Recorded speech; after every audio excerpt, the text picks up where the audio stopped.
Mr. Speaker. Yes, Minister. Mr. Speaker, cruise ships have returned to dockyard. Air arrivals and hotel occupancy are increasing, and we are on the cusp of events that will see the return of a growing number of visitors to Bermuda. Slowly but surely, the foundation for recovery is being laid. Mr. Speaker, this honorable House has returned today so that a bill of national importance can be tabled, the Fairmont Southampton Hotel Act 2022. Continues the delivery on a promise made to the people of Bermuda. Mr. Speaker, in this government's 2020 election platform, we specifically outlined that the government would, and this is an extract from that platform, we would support major public and private sector building projects to provide employment and construction over the next 5 years. Among those projects is the redevelopment of the Fairmont Southampton Hotel. Mr. Speaker, the bill to be tabled today also delivers on a key undertaking made by the government as part of negotiating the full extent of support required to make this redevelopment a reality. I can advise this honorable House that those discussions are at a technical and advanced stage involving counsel for both sides working through the various practical aspects of the agreed heads of term.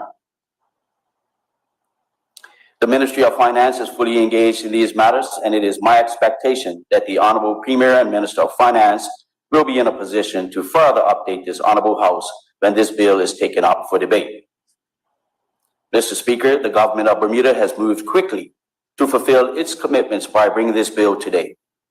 Investors' confidence in the island and its future must be met with nimble and flexible approaches to ensure we achieve the economic growth necessary for economic recovery.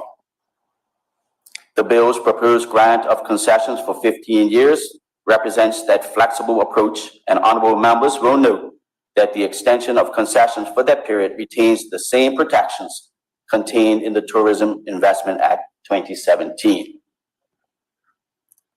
Mr. Speaker, I also wish for the public to know that this bill deliberately contains the necessary protections for Bermudian employment and Bermudian upward mobility in the industry.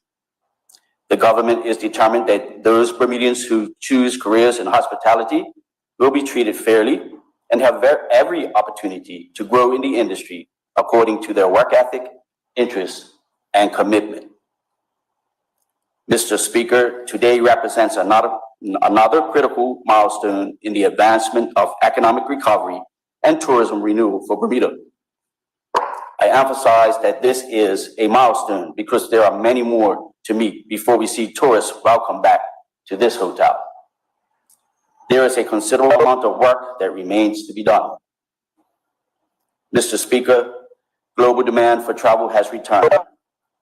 Bermuda's hotel bookings for the coming months are said to be strong, and this is encouraging for all elements of the tourism economy. The government is committed to advancing this redevelopment, signaling that tourism can renew its claim as a twin pillar of this economy, providing economic activity, economic growth, and career opportunities for the people of Bermuda. Thank you, Mr. Speaker. Thank you, Minister.